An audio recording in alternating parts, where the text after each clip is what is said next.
This is Angie Meadows, and this is Rock Recovery. This is Defeating Anxiety, Lesson 5.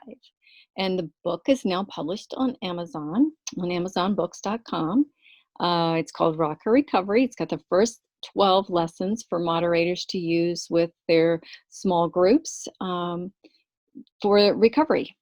So if we can get a handle on our anxiety, then we're not going to be doing silly things to try to handle our anxiety. Instead, we're going to have the courage and the faith to step on top of that anxiety and keep moving.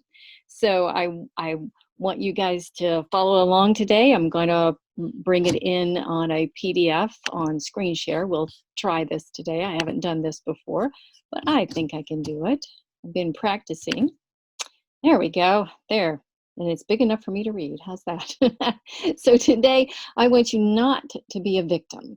But the only way you're not going to be a victim is if you recognize things that have made you feel like you're a victim and feel like you're trapped, and things that just always keep pressing in on you, where you just always feel like you have a lack, or you're like this little kid with other people pushing you around. So there are different types of insecure attachment styles that we learn as children.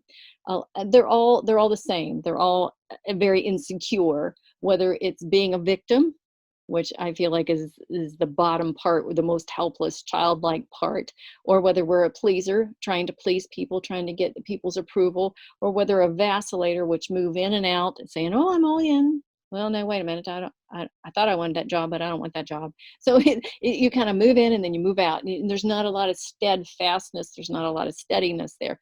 The other type of insecure attachments are called controllers, where they try to control their environment, and avoiders, where they just shut down and they just avoid, and they stay on their phones, or they play games all day, things like that, that keep them from really enjoying healthy relationships.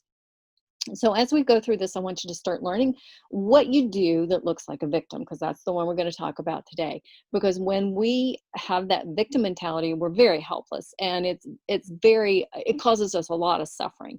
So sometimes we have a problem, and the answer is right there in our hands. Everybody else seems to be recovering from this problem, or we've had people that we know that have recovered, but we can't seem to do it. We can't get it to work. And the way people say that it works, it doesn't work for us. And it doesn't work because our thinking is not working in the proper manner. So when I get through with the entire series of Rock Recovery, you're going to have hopefully 180 lessons. Most of them are all written. They just needed to be worked over so that you have thinking skills that are higher than you. Because remember, we cannot follow our emotions. We follow our emotions. They're blind guides. They're going to lead us straight into a ditch. So we've got to get above our emotions and think with disciplined thinking. So sometimes, let's think about like having a chronic illness. Sometimes we can have a chronic illness and we're just like, oh, woe is me. It's genetics. My grandpa had it. My dad had it. A whole family's got it. I'm this way I'm going to die. I can't do anything about it.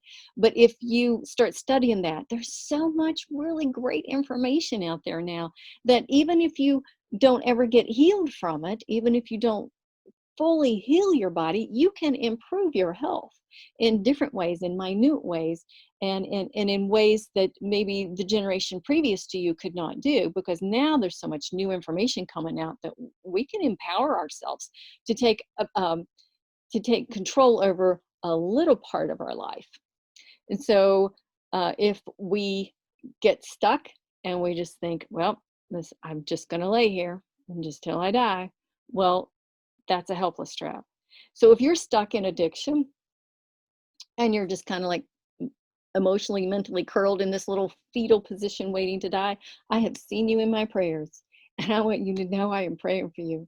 I am coming right into that dark valley, and I'm going to bring you out.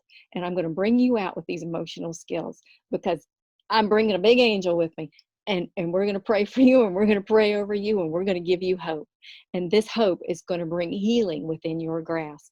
So I want you to fight for answers for your healing. I don't want you to lay there in that dark valley and think this is a dark, lonely place and nobody's here with me. I want you to know that Miss Angie is coming after you. I'm coming right down there in that dark place with you, and I'm going to bring you out. And so I want you to settle yourself down And I want you to start some deep breathing when you feel that anxiety coming. Instead of curling up in that little ball and checking out of life, I want you to settle yourself down, start taking really nice, slow, deep breaths and think, what got me here? What triggered me here? What did I think before I felt this severe anxiety?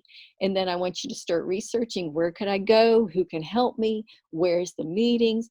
And sometimes we get so stuck in anxiety that we freeze. And we've talked about this before too, where we can't get up. We can't go to a meeting. We can't call anybody else. We can't reach out because of this anxiety paralyzing us. So we're going to get some movement here. We're going to start thinking differently. We're going to set our affections on things above and not on things of this world, not on the things in front of us, but on the things that we can't see, like hope, like courage, things that we can't see. And that's in Colossians 3:2, if you want to know the address for that. So let's research our problems, whatever it is.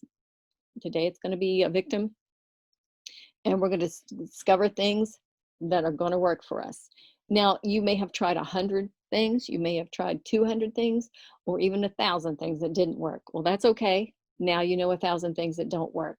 So Thomas Edison, when he was making the light bulb, everybody mocked him. They made fun of him. They said, "Why do you keep trying?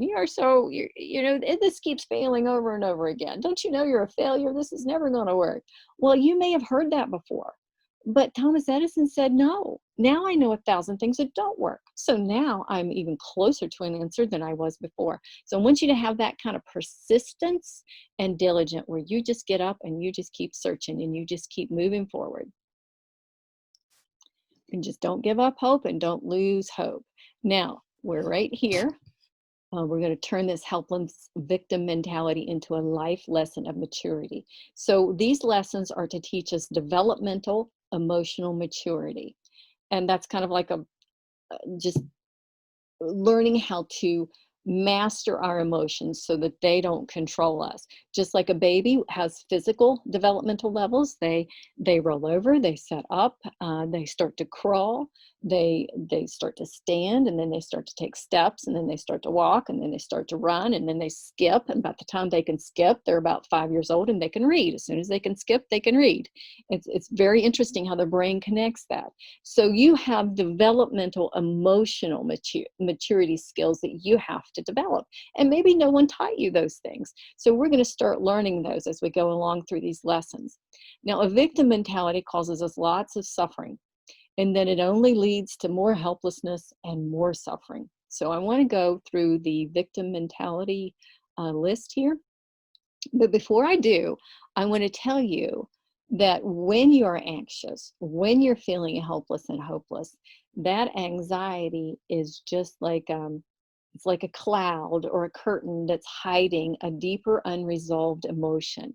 And some of the unresolved emotions behind anxiety are grieving, guilt and shame, anger, helplessness, hopelessness, being irritated, frustrated, disappointed, or discouraged.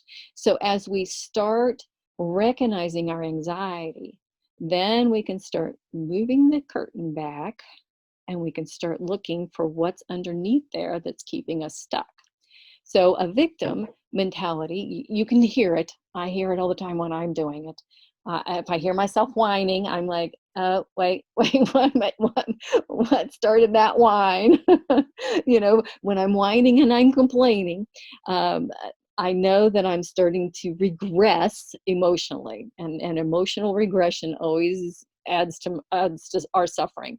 So when I've planned poorly, and frequently I get ready to take a trip and I don't plan well enough. And before I'm a couple of hours into it, I'm lost. I don't know where I'm going. I've forgotten things and I start to whine. So I need to plan better. I need to be a little more mature, take a little more time when I'm getting ready and not try to do 10 things at once. So there's always unpredictable circumstances. There's always like a flat tire. Well, I don't need to lose my sanity over something unpredictable that happened that day. Instead, I need to plan for unpredictable things and use the unpredictable things that are irritating me as an opportunity to learn how to be flexible, to learn how to bend like a palm tree and not be stuck like an oak tree.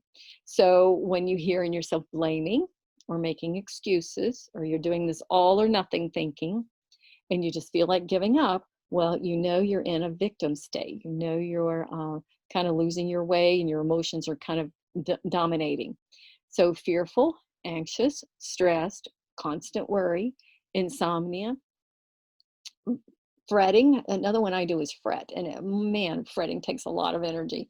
And so as I start to recognize myself doing these things, I'm like, okay, this is not going to get me anywhere positive. It's not going to get me anywhere good. I can think about this stuff all day long. And at the end of the day, I've just spun my wheels in the mud. I have not gotten anywhere.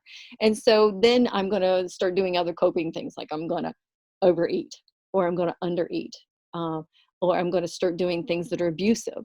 Or I'm going to start doing things that aren't abusive but are distracting, like television or games, or I'm not going to feel good, so I'm just going to stop taking care of myself. So, and then I might start telling myself, oh, you're never going to be any better, no one's ever going to help you, nothing's ever going to help you get better, I'm never going to overcome this injury, this illness, this addiction, this diagnosis, and I just feel like giving up. And then you're going to have feelings of depression and feelings of maybe even suicide. But I want you to take these little guys, this fearful guy, this out of control guy that maybe overeats or overdrinks, or this fella that feels helpless or hopeless or depressed or suicidal. And I want you to look at them as just little guys, just little fellas. Now, when I was teaching Sunday school, I taught a Sunday school with a group of 24 little kids. They were 3 years old, and then 4 years old, and then 5 years old. So let's just take you through a morning in a 4-year-old class. So I would walk into my 4-year-old Sunday school class with 24 4-year-olds, and I think there was like 18 boys and 6 girls. So I had my hands full. So I had one little girl over here in the corner, and she was taking her shoes off, throwing them at me, and just screaming and having a total meltdown. I had another little girl that was hiding behind the kitchen, and she was crying because she was afraid, and that was the way she was going to control her environment. And then I had a couple of kids that were just running and running and running and tripping over people and falling and skinning their knees, and they were dominating the classroom with their chaos and their playfulness. And then there was a little fellow over here that was hitting everybody in his path, and he was taking all the toys. So I had 3 or 4 different little parts in this classroom going on. So Miss Angie had to come in. I had to come in with a plan. I had to get there about 20 minutes early. I had to have stations set up. I had to have the puzzle station. I had to have a little coloring station. I had a little another different little craft station. I had a whole bunch of stencils where they could make little cards, and they had a whole poster that they could work on. And then I had my felt pieces that they could play with. And then I had this other little section and so I had all these little sections, so I was able to direct them. The stronger teacher part of this classroom came in and said, okay, we can do this, we can do this, we can do this, we can do this. And so I would go over and I would comfort the little girl that was angry. And I would talk to her, and I would let her help me get snacks. And then the one that was crying, I would pull her up on my lap and, would you like to sit here for a while? And then I would introduce one of the other little girls with the baby doll, and they would go and play. And then I would separate the boys over here and the girls over here, so that if boys went to the girls' side, the girls were in charge. If the girls went to the boys' side, the boys were in charge. That way there wasn't the boys coming over and wrecking the girls' dolls, and then all of them were crying. So there was a lot of structure that I set up in this 4-year-old classroom. And so when people would walk into this 4-year-old classroom, they'd be going, how'd you do this? And I'm like, the big part of me, the strong part of me, the teacher part of me, I brought discipline, I brought structure. So as we work through some of your helpless things, what you're going to do is you're going to develop a teacher part of you, the strong man part of you, and you're going to set up boundaries in your life. When you see that you're afraid, I want you to go and comfort that little fella that's afraid, that little part of you that's afraid. I want you to say, look, we're not home alone now. We're not without food. We're not helpless. Look how big we are now. Nobody's going to hurt you because I'm here and I'm going to protect you. And the angry part of yourself, I want you to talk yourself through that anger. Now, anger never brings up, the anger, the wrath of man never brings about the righteousness of God. So let's lay this anger down. Let's recognize, yes, we're angry, but we don't have to be a 4-year-old, and we don't have to identify with that anger and express it like that. Instead, we can verbalize it. We can use our words. And so the little fellow that couldn't share, well, whatever he couldn't share belonged to me. So I would say to him, I would say, now what's more important, to these two little boys that were fighting over a plastic truck? I'd say, what's more important, your friend or the truck? And every week we did this. What's more important, your toy or your friend? And after about 4 months, they got it. They said, oh, here, you take it. And then the other one was like, no, you take it. So I want you to start being gracious with yourself and sharing this kindness and giving yourself what you need, and whatever you need, giving it to others. And then this little playful part of you that's out of control, rein in that little boy, rein in that little girl, and start setting them down and say, okay, now we're going to get some discipline in our life. So let's go back up and look for the character skills here under some disciplined thinking. Okay, so we're going to discipline our mind to change our thinking patterns. We're going to plan and prepare for change. We're going to be flexible when unexpected things happen. So when something unexpected happens today or tomorrow, I want you, particularly at work, when your boss says, oh, I don't need you Friday, I need you Saturday. Oh, I need you to stay a couple of hours. I want you to be flexible. I want you to practice the skill of flexibility. Okay, I can do that. Or, I can't do that tomorrow for 3 hours, but I could do it for 2 hours. Or I could come in early, or I could trade with this one. But, be sure to be flexible and start working through that unpredictable circumstances in your life. And then I want you to accept responsibilities for your actions, and don't make excuses. Start recognizing when you make excuses and stop making excuses. He that is good at making excuses is seldom good at anything else. And I'm not sure who said that quote, but that's a good one. And that's what I quoted to my kids all the time. So I want you to recognize when you get out of balance, when you've got that all or nothing thinking, so that you can take the time to slow down and to balance yourself back out, where your emotions aren't in control, but this disciplined, strong man, this teacher part of you is in control, so that you're steadfast and you're diligent. Now we're going to be courageous. It takes a lot of courage to walk a straight walk, to walk a path of recovery. We're going to be confident and relaxed and trusting and resting. And we're going to have a whole lesson on resting pretty soon. And then build some disciplines in your life.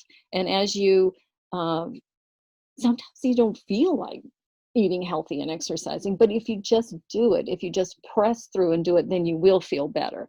And it does give you it takes energy, but it gives energy. It helps you feel better about yourself. And then you can get an I can do this attitude. I can find a better counselor, a counselor that likes working with me, a counselor that understands my needs. I can find a support group and a sponsor and people that want to invest in me and want to love me, and I can love them back. And I can find younger ones that are under me that need to be brought up, and I can invest in them. So be patient with yourself and be patient with others to learn the answers that you need for your life. And then you can start working on other areas. Once you've got some structure in your life, then you can go back and work on a stubborn area that just makes you crazy. And you can just work on it a little at a time, a little at a time. You can start working on that child support. You can start working on getting that license back. You can start working on building a good reputation of being honest and dependable, getting your relationships back with your family, with your children. But you're not going to be able to do that right away. And you're not going to be able to think that every day, all day, or you'll not be able to think about how you're going to move forward and develop these character skills. I want you to be full of hope. I don't want you to retreat. If you stumble, if you relapse, I want you to get up and I want you to say, that was yesterday. This is a new day. Today, this is a new day, and I'm going to rejoice and be glad in it, and I'm going to move forward. And you're going to talk to yourself, and you're going to learn to coach yourself. And now you're going to start being empowered through this disciplined, emotionally mature thinking. And if you ever get depressed, then start talking about, okay, what's making me feel so helpless? And then if you ever get suicidal, that little part is just trying to give you a way of escape. So take that suicidal part and move it outside of you and say, oh, I see I'm getting down in that deep dark well again. I need to start making some movement in a different pathway. That's a warning bell. That's the smoke alarm that tells me I need help, but that's not me. That's just the way I feel right now. That's just a little part of me that's trying to give me a way of escape from this suffering that I'm feeling. And then start identifying what's making you feel so much suffering. So the exercise today is that you work a recovery plan to empower yourself not to be a victim. And so the way to not be a victim is to identify what you're doing that makes you feel like a victim, because it's all right here. And so as we do that, let's name a victim behavior, and then let's exchange it for a disciplined behavior. A disciplined behavior in your thinking that you want to incorporate today. So let's go back and look at these character skills. Look, we've got flexibility, responsibility, being steadfast and diligent, courageous, confident, relaxed, trusting, resting, disciplined, patient, hopeful, empowered. Let's see.